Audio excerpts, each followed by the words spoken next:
When I got older, I heard scientists had found evidence of the Big Bang.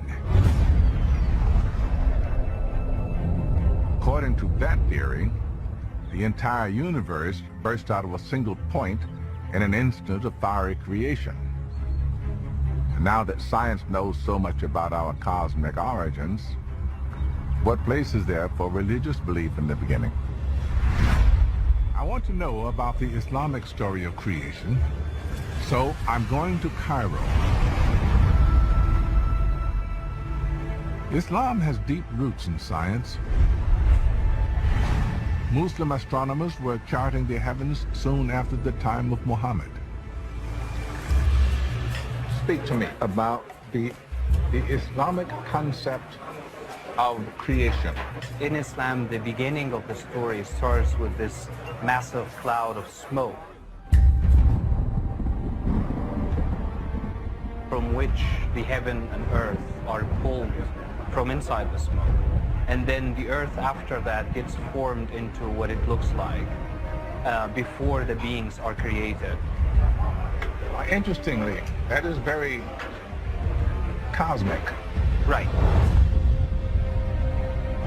In Islam, the moment of creation exists alongside the scientific view of Earth's formation.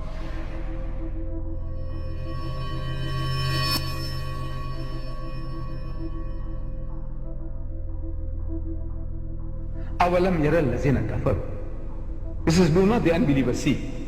These atheists, these agnostics, the people who deny the existence of God, can't they see? In other words, Allah expects them to see, to be able to see, to witness. أَوَلَمْ يَرَى الَّذِينَ كَفَرُوا أَنَّ السَّمَاوَاتِ وَالْأَرْضَ كَانَتَ رَتْقًا. That the heavens and the earth were joined together as one unit of creation. فَفَتَقْنَاهُمَا. And he split them asunder. Who is he talking to? Who is he addressing? Kafir. Which kafir? The Bedouins of 1400 years ago? No, no. What can the poor man understand? Wallah, what did he know about the universe, about the creation of the heavens and the earth? What did he know? He only accepted whatever was said. If this was Allah's kalam, amanna saddaqna. We hear and we accept, we believe. This was iman that they had. They didn't have a grasp. Allah is not addressing those unbelievers of the times of Muhammad, or the unbelievers in the Congo, or among the Eskimos who might not believe in God. No, no, no, no, no, no. He is talking to the men of science, men of learning, who are now expounding to the world the theory of creation. That these astronomers with the mighty telescopes, when they're looking into space and they're analyzing the movements in the heavens, such a person with his great learning, he says that this universe came into being with a big bang billions of years ago.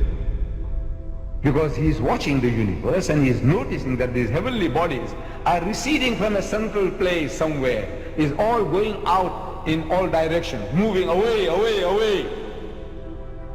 Like a balloon. When you blow it gets bigger and bigger, something like that is happening in the skies, in the heavens. These galaxies, they're receding from us at a faster and faster speed, at a faster and faster speed. So they say that this universe came into being with a Big Bang, the Big Bang theory. Who says that? The most learned men of science, astronomers. They say, where did you get these funny ideas from? This fairy tale about a Big Bang. So no, no, no, no, it is not fairy tale. These are facts, demonstrable facts. We can demonstrate it, show you what is happening, and from that we can conclude. If we had a film and put in reverse gear, so we could see what is happening is all coming back again. With the way it's going out, the balloon, if we can deflate it, you'll see it all coming back to one central point. And there was a Big Bang. When did you discover this? You say yesterday. Because 50 years is yesterday in the history of man. What is 50 years? Nothing. As an illiterate man in the desert, a person who didn't know how to read or write, a person who couldn't sign his own name, he couldn't have known this, could he?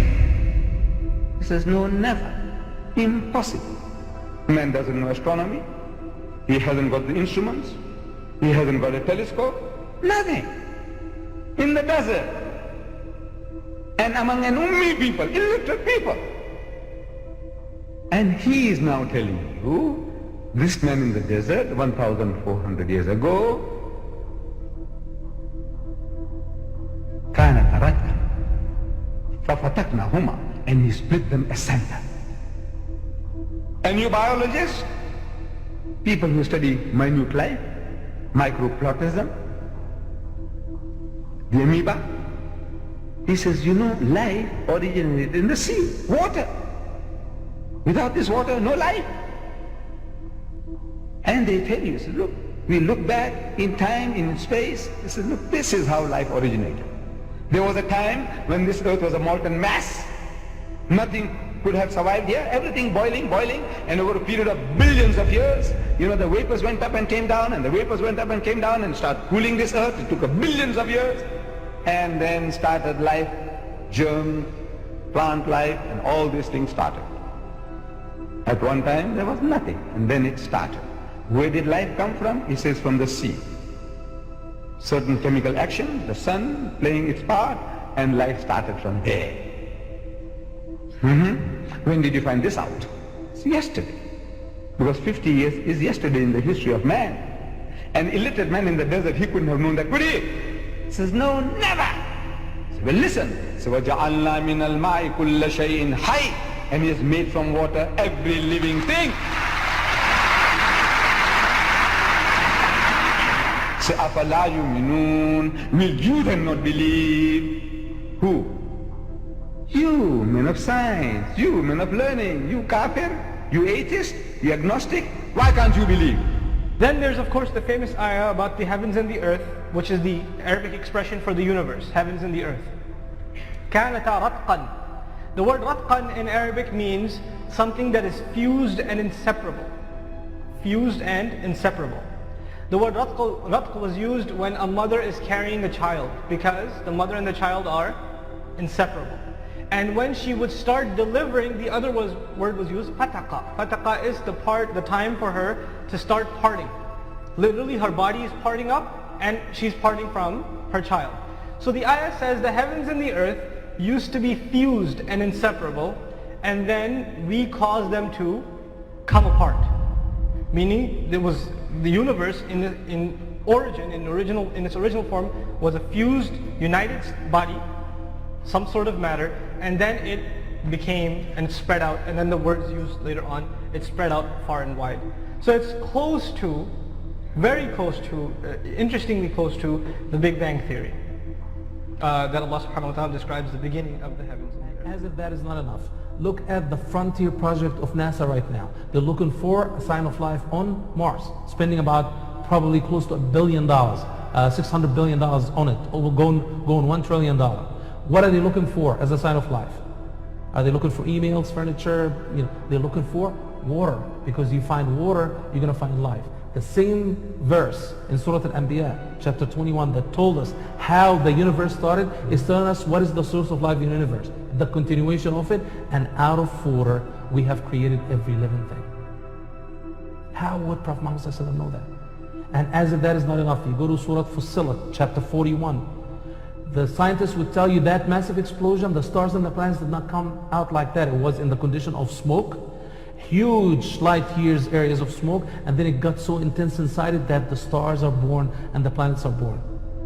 ثُمَّ اسْتَوَى إِلَى السَّمَاءِ وَهِيَ دُخَانٌ. And then Allah subhanahu wa ta'ala settled to the heavens when it was in a condition of smoke, and said to it and to earth, come. They said, we come willingly. How would anyone imagine that, the hills and the camels and the planet were smoke? But if it is the creator of heavens and earth, then, and that is being revealed to Prophet Muhammad ﷺ, then you know it. And then the third phase, just recently, scientists discovered that Big Bang is still happening. That explosion, the edges of the universe are still echoing and expanding at the edges of the universe. In Surah Al-Dhariyat, chapter 51, Allah subhanahu wa ta'ala says, وَالسَّمَاءَ بَنَيْنَاهَا بِأَيْدٍ وَإِنَّا لَمُوسِعُونَ. And the skies, the heavens, we have created with our own powers, and we are expanding them.